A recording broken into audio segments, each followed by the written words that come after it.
Hey there, young men. So you say you're getting married or you want to get married. Uh, are there some things that I would like to say to you? I think marriage can be a great opportunity and it also can be hell.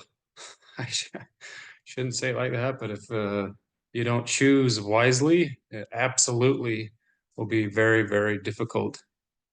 So I'm sure that you have good examples of people that are married.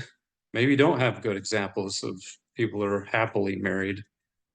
I've been married for about 30 years, and I would hope my wife would say, well, most of those are happy. There's been a lot of growth. For me, I've learned many things, and I'd like to share some things to give you a head start. Hopefully, you can be much smarter than I was in a number of things. So, what are some of the best examples that we can see in a marriage?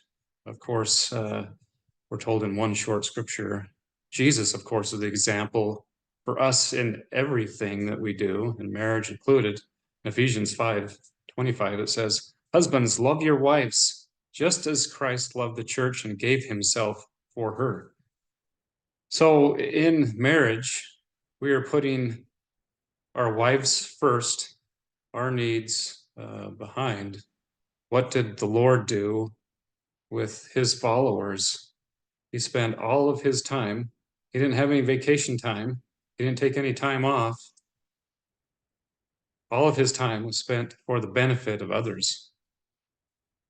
So really one of the hardest lessons I learned in marriage and in life really is to still show love and concern and kindness for somebody, even though you might not be getting from them what you need or what you want. Uh, Jesus did not show us conditional love. He didn't say, you know, if you do all these things, I'll love you. His love was unconditional. He did say, if you do all these things, you might have a better life. Uh, but anyway, first tip: marriage license does not give you the right to force anyone to do anything. Even using the silent treatment as a way to force someone. Well, I didn't get what I wanted, so I'm going to make her pay. There's many tactics. Silent treatment is one. Do not do that. The only thing that you have, the only tool that you have is to show love, unconditional love, kindness, charity, consideration, gentleness. That's the only tools that you have. Well, you might be thinking, well, my wife will not be like that. She's going to be awesome. She'll never say no to me. Uh, well, good luck with that. Uh, you can live your life disciplined in many ways. And you say, because I'm living so disciplined in all these ways in my life, my wife will serve me in this way, sexually or whatever. Okay, you could force that, but I don't know how long you'll be married or if you'll have a happy marriage. You can say, well, look at all of these things. I'm very disciplined when it comes to work. I'm very disciplined when it comes to being physically fit. I'm very disciplined when it comes to school. I'm very disciplined being a father. And I'm very disciplined being a husband, except for some areas. You can say at work, I excel. I'm very disciplined. I get there early. I stay late. I spend hours and hours disciplining myself, learning skills, getting ahead, fighting for movement in a company. I'm going to be a millionaire by the time I'm 30. And I say, good. I think that's great. Do it. Physically, I could say I train 5 days a week, 7 days a week, 10 hours a day. I'm training. I'm going to be an athlete. I'll run a marathon 5 days a week for 52 weeks in a year. I'm going to run Ironmans. I'm going to be a powerlifting competitor and be the strongest man on earth. And then I would say, great, great, do it. At school, I'm going to apply myself. I'm going to be disciplined. I'm going to have a 4.0 at a very difficult university or college that hardly anyone is able to do that. And I say, great, I would do it. As a father, I'm going to spend all this extra time with my kids. They're going to want for nothing. I will give them everything that I couldn't have in this world. And I would say, is that what defines a good father? Giving your kids everything. Then when it comes to one of the most important parts of your life, you would say, I'm not going to apply that same discipline.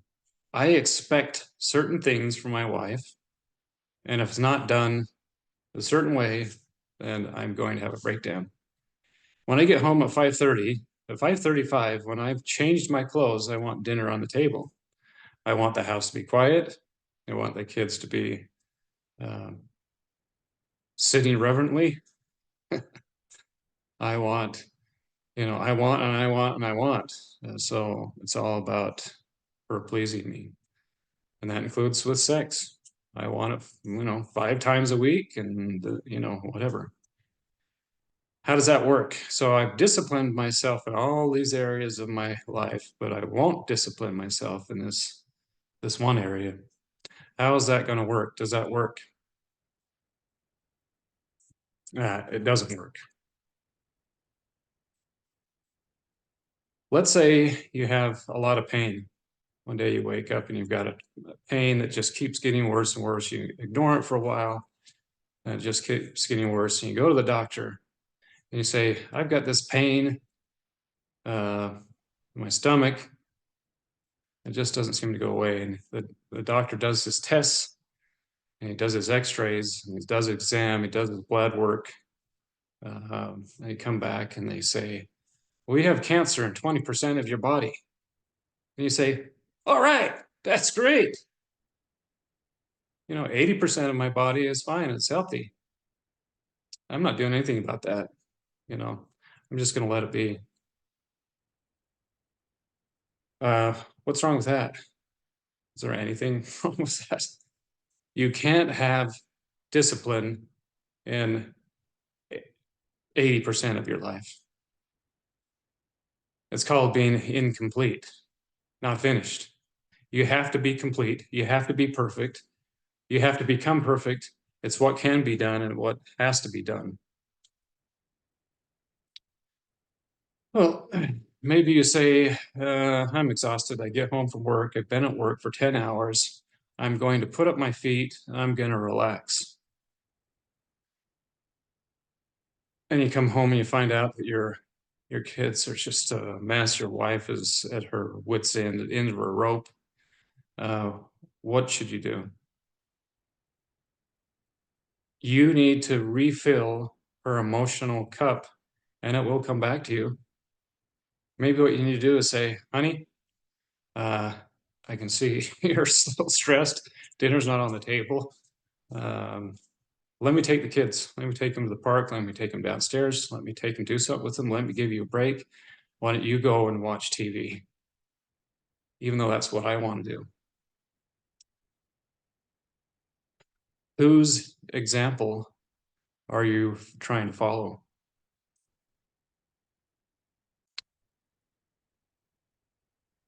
It will come back to you. But when you get back from giving her a break, she'll be thankful. I'm sure she'll show some appreciation. But you can't demand anything. You can't say, I want to be appreciated and rewarded for the things that I've done. And I want it in this way.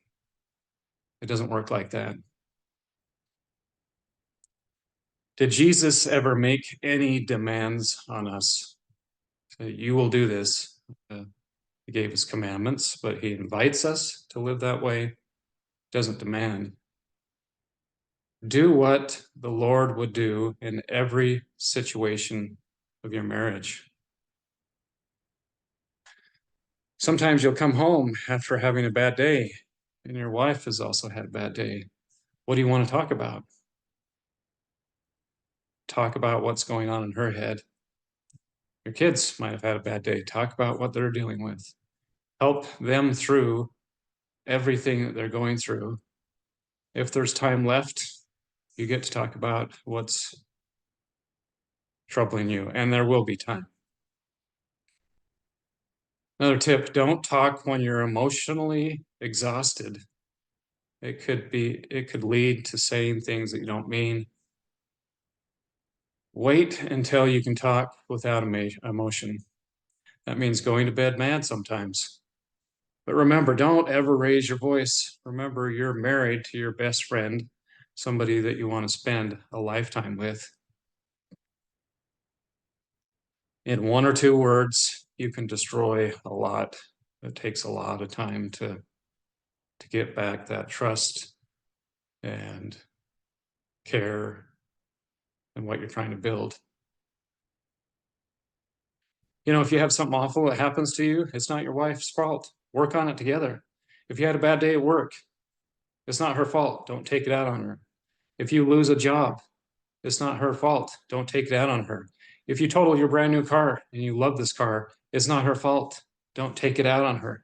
Don't take out your crap on her. She's not a doormat. She's a delicate flower. How do you have to treat a flower to keep them alive? You have to keep them, care for them with caution and with great care. She's not one of your gym buddies at the gym. Be cautious what you say with your words and your deeds. You don't want to be married to one of your gym buddies, or I would hope that's the case. You know, I can think about many times that my wife has helped me so much emotionally.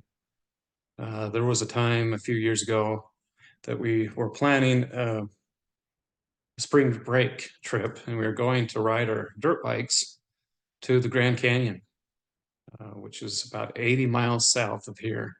So we're going to spend about 80 miles on a dirt road, and it required a lot of planning and caution. We had reservations. The Bartow Ranch was an awesome place, which is just about 9 miles from the rim. And it was going to be a great opportunity to spend time with my three sons. It just seemed like as I planned and planned, things started going wrong. And just about a week before this trip, one of the bikes that we were going to take, so I need to plan for 4 bikes. We were going to borrow one, and I had two. I had my own bike. I think my son was going to bring another bike. Anyway, it didn't work out. I was short a bike. I was so upset. We went to dinner. I avoided taking out any of this frustration on my wife. It was not her problem, but she could see how upset I was. She could see how much it troubled me and how much this meant to me to spend time with my sons. We sat down at the restaurant.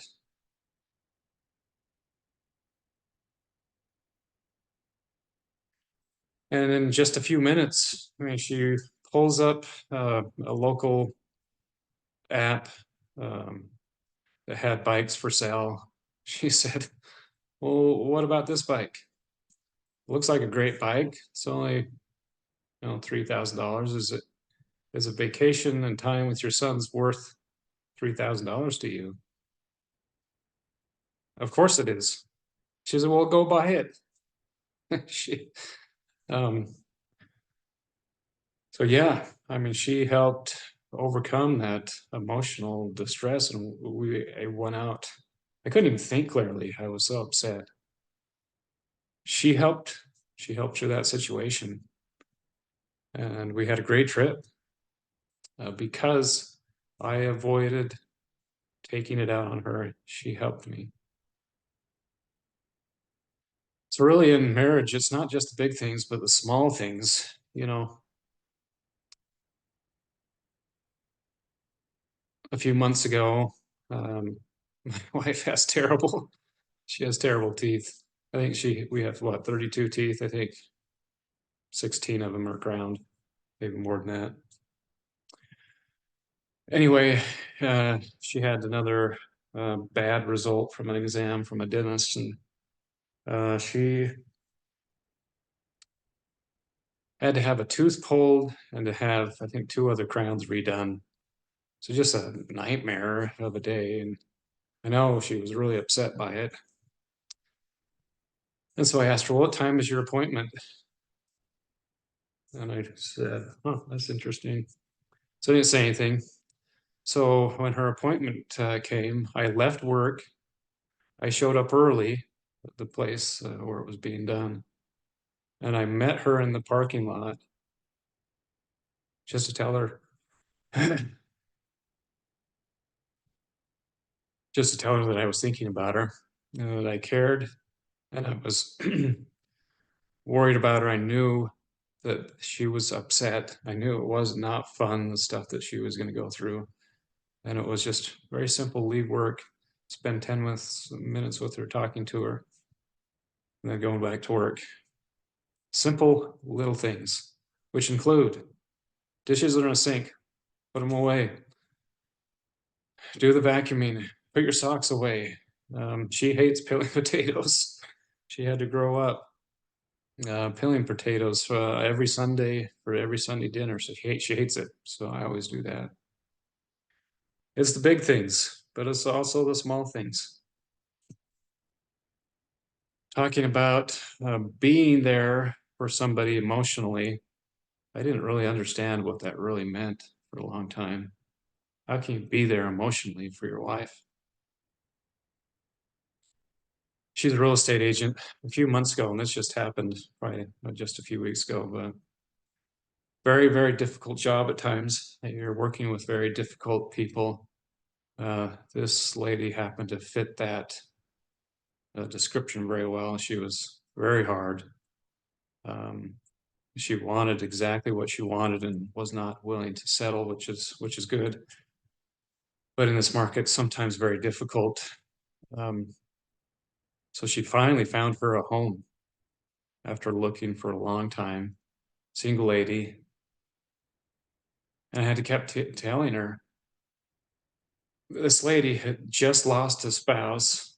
She's asking you all of these questions. She wants you to be part of all of these decisions because she just lost a partner that she would talk to about all these decisions. And so it's your job now to help with every one of those decisions. And there was a lot. Anyway, she'd spent months working and getting this transaction closed. And at the very end, they did a radon test and it came back high, that there was a problem. And my wife was just totally wiped out, thinking about starting over at a different house. She knew exactly how this lady would react, that she would just go off the rails crazy and say, well, I'm not buying it. And I don't care what you say. Well, radon's treatable. You can remediate that. There's something that you can do. You can actually set up a system and fix it. So what did I do? Did I roll over in bed and say, I'm tired. That sounds terrible. Good luck with that. If I would have done that, that would have sent the message that I didn't really care. Is that the message you want to send? You have to be your wife's rock, her sounding board and her strength. And she doesn't have it like she was with me. So I just kept saying, it's going to be okay. It will work out. I know it'll work out. It will be okay. And I kept giving her ideas. Let's call and talk to a remediation company. Let's see how much they charge for the system. Let's call and talk to the listing agent. Let's see if they're willing, the seller will pay for it. Let's do some research on that level. How high is it really? What was a 4.1? And the EPA says anything over 4.0, you have to do something about. Well, it's just barely over the line. Everything I could think of, let's call them right now. Let's call this company. Let's see how much they charge. Let's see how bad this is. Do they guarantee what they do? I was asking all of these questions. So let's pray about it. Let's work on this. Let's role play how you're going to have this conversation with this lady. So did I help her emotionally? That's how you can help somebody. Matter of fact, it did help and it did go through. Matter of fact, the Lord himself got involved. Because this is what the client said when she gave her all this information. She said, the client said, this lady that was so apt and prone to going bat crazy. She said, huh, I just felt like I felt a peace about the decision that I should just continue ahead with the purchase of the house.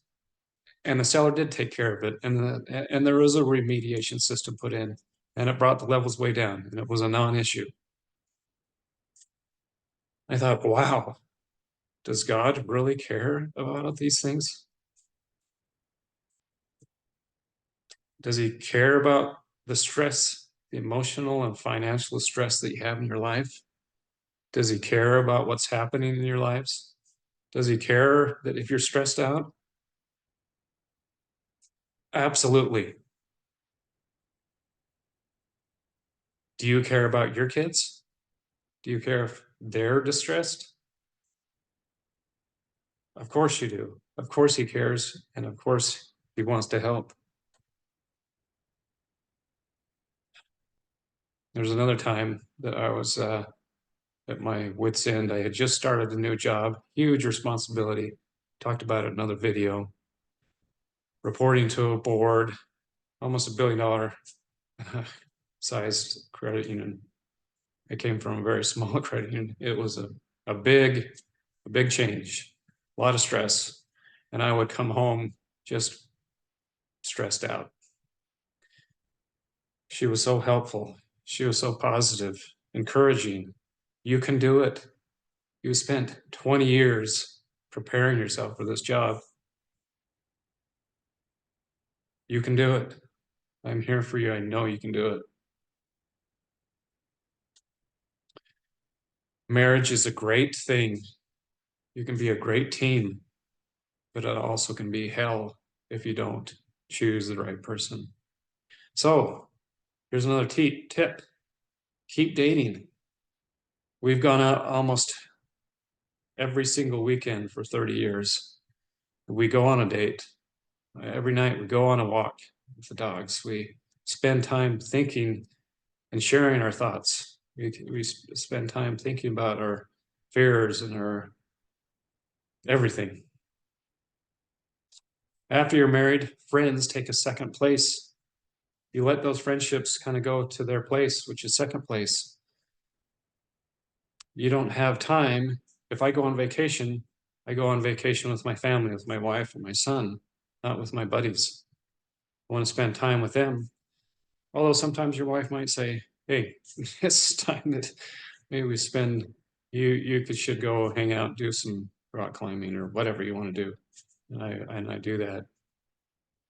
So, husbands, love your wives, just as Christ loved the church and gave himself for her. Thanks.